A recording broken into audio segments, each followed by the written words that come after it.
ইনকিলাব মঞ্চের মুখপাত্র শরীফ ওসমান হাদিকে হত্যার ঘটনায় প্রধান অভিযুক্ত ফয়সাল করিম মাসুদ আদালতে দায় স্বীকার করেছেন।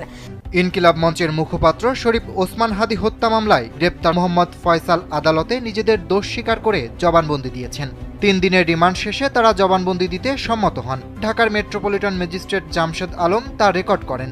ওসমান হাদির উপর সন্দেহভাজন হামলাকারী ফয়সাল করিমের মৃত্যুদণ্ড দিয়েছে আদালত। দুপুরে অতিরিক্ত জেলা ও দায়রা জজ আদালতের বিচারক সৈয়দা আমিনা ফারহিন এই রায় দেন। ইনকিলাব মঞ্চের মুখপাত্র শরীফ ওসমান বিন হাদিকে গুলি করার ঘটনায় সন্দেহভাজন ফয়সাল করিম মাসুদের মৃত্যুদণ্ডের আদেশ দেয় খুশি জুলাই গণ অভ্যুত্থানের স্বজন হারানো পরিবারের সদস্যরা। রায় কার্যকরের দাবি জানান তারা। হাদি ভাই আমাদেরকে শিখিয়ে গেছেন কিভাবে সত্যের পক্ষে দাঁড়াতে হয়, কিভাবে ইনসাফের জন্য দাঁড়াতে হয়। ইনসাফের উপর ভিত্তি করে আজ এখানে সারা বাংলার মানুষ দাঁড়িয়েছে। বাংলাদেশের 8টি বিভাগীয় অঞ্চলে প্রত্যেকে দাঁড়িয়ে গেছে হাদি ভাইয়ের বিচারের জন্য, এবং হাদি ভাইয়ের বিচার না নেওয়া পর্যন্ত, হাদি ভাইয়ের বিচার না হওয়া পর্যন্ত আমরা রাজপথ ইনশাল্লাহ ছাড়ব না। এই বাংলার মাটিতে হাদি ভাইয়ের মতো মানুষের যে হত্যার বিচার যদি না হয়, এটা আমাদের জন্য দুর্ভাগ্য, এই বাংলার জাতির জন্য দুর্ভাগ্য। আমাদের মূল দাবি হচ্ছে যে হাদি ভাইয়ের হত্যাকারী যে তার শাস্তি নিশ্চিত করা। অ্যারেস্ট করতে হবে, ওনারা তো বলতেই আছে এটা সেটা কত কিছু, অ্যারেস্ট তো করতে পারতেছ না। আগামী 3 দিনের মধ্যে এর চার্জশিট দেখতে চাই। যতদিন পর্যন্ত এই বিচার না হবে ততদিন আমরা রাজপথে থাকবো। হাদি ভাই আমাদেরকে শিখিয়ে গেছেন কিভাবে সত্যের পক্ষে দাঁড়াতে হয়, কিভাবে ইনসাফের জন্য দাঁড়াতে। আসসালামু আলাইকুম প্রিয় দর্শক, ভিডিওর শুরুতে কিছু ভিডিওর অংশ বিশেষ দেখেছেন, দেখে বুঝতে পেরেছেন আজকের এই ভিডিওটা কতটা গুরুত্বপূর্ণ হতে যাচ্ছে। দর্শক, ভিডিওটি না টেনে সম্পূর্ণ দেখবেন, আর আমাদের চ্যানেল নতুন হয়ে থাকলে চ্যানেলটি সাবস্ক্রাইব করে নেবেন। দর্শক, চলুন ধারাবাহিকভাবে এক এক করে ভিডিওগুলো দেখে আসি। আমি ফয়সাল করিম মাসুদ। হাদির খুনি কি আসলে দুবাইয়ের বুর্জ খলিফায় বসে ভিডিও বার্তা দিচ্ছেন, নাকি ঢাকারই কোনো গোপন ডেরায় বসে সাজাচ্ছেন নিখুঁত নাটক? মৃত মানুষের বিরুদ্ধে 5 লাখ টাকা ঘুষের অভিযোগ তুলে নিজেকে নির্দোষ দাবি করা এই ব্যক্তিটি আসলে কে? ভিডিওতে কথা বলা মানুষটির দাড়ি হুট করে গায়েব হয়ে যাচ্ছে কেন? তবে কি এটা এআই বা কৃত্রিম বুদ্ধিমত্তা দিয়ে তৈরি কোনো ডিপফেক ভিডিও, নাকি এর পেছনে রয়েছে আরও ভয়ঙ্কর কোনো ব্লুপ্রিন্ট? শহীদ শরীফ ওসমান হাদির খুনি ফয়সাল করিম মাসুদের ভাইরাল হওয়া ভিডিওর প্রতিটি সেকেন্ড বিশ্লেষণ করলে বেরিয়ে আসছে গা শিউরে ওঠার মতো সব তথ্য। তার পাসপোর্টের ফাইল ক্লোজ স্ট্যাটাস আসলে কি ইঙ্গিত দিচ্ছে? সিসিটিভি ফুটেজে স্পষ্ট গুলি করতে দেখা ফয়সাল কেন এখন বলছেন তিনি বাইকেই ছিলেন না? হাদির চরিত্র হননের এই মিশনে ফয়সালের পেছনের মাস্টার মাইন্ড কারা?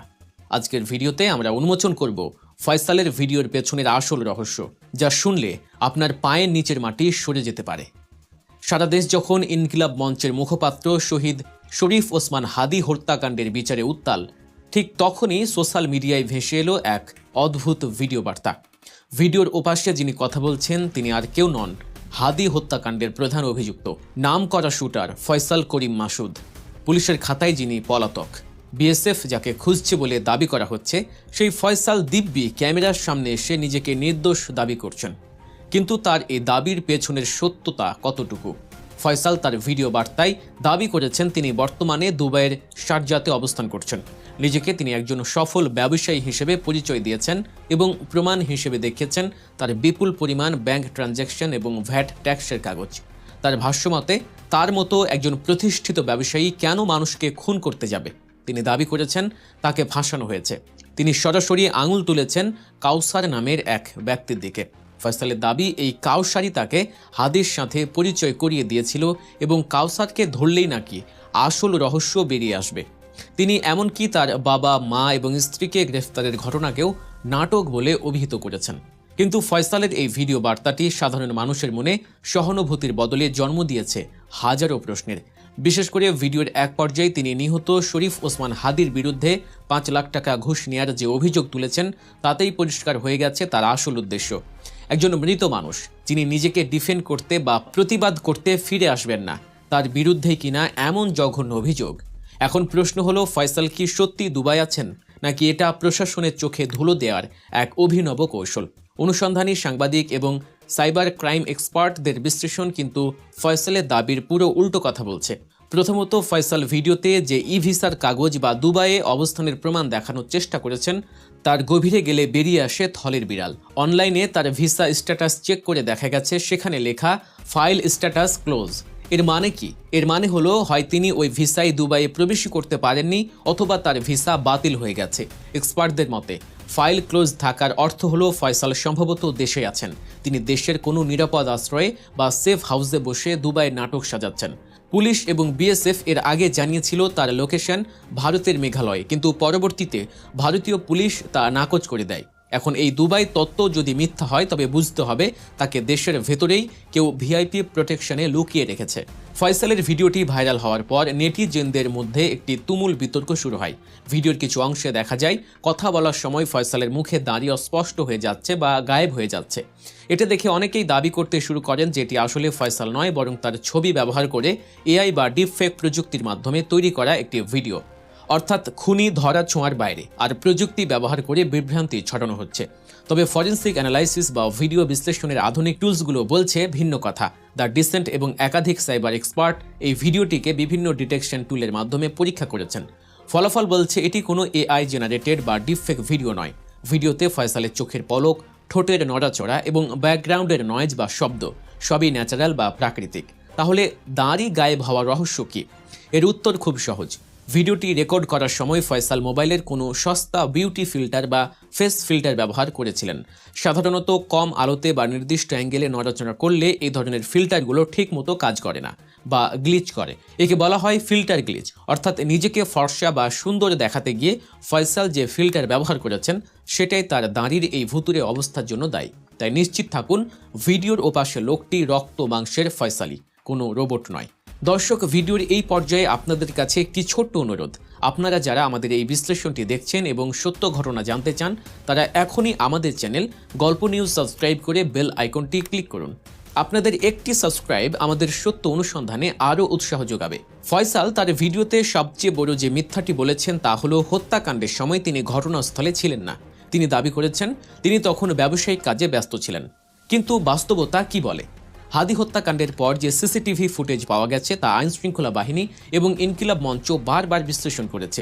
ফুটেজে স্পষ্ট দেখা গেছে একটি মোটরসাইকেলের পেছনে বসে থাকা ব্যক্তিটি গুলি চালিয়েছিল এবং তদন্তে এটি প্রমাণিত যে মোটরসাইকেলটি চালাচ্ছিলেন আলমগীর শেখ আর পেছনে বসে ট্রিগার চেপেছিলেন এই ফয়সাল করিম মাসুদ। দিনের আলোর মতো পরিষ্কার সিসিটিভি ফুটেজ থাকার পরেও ফয়সাল যখন বলেন যে তিনি সেখানে ছিলেন না, তখন বুঝতে বাকি থাকে না যে তিনি কতটা নির্লজ্জভাবে মিথ্যাচার করছেন। তিনি নিজেকে বাঁচাতে এখন যে কোনো গল্পের অবতারণা করতে প্রস্তুত। এখন প্রশ্ন হলো ফয়সাল কেন এই ভিডিও বার্তা দিলেন? তিনি কি শুধুই নিজেকে বাঁচাতে চান? না, এর পেছনে রয়েছে আরও গভীর এক ষড়যন্ত্র। শরীফ ওসমান হাদি এখন আর কেবল একজন ব্যক্তি নন, তিনি তারুণ্যের কাছে একটি স্পিরিট বা চেতনার নাম।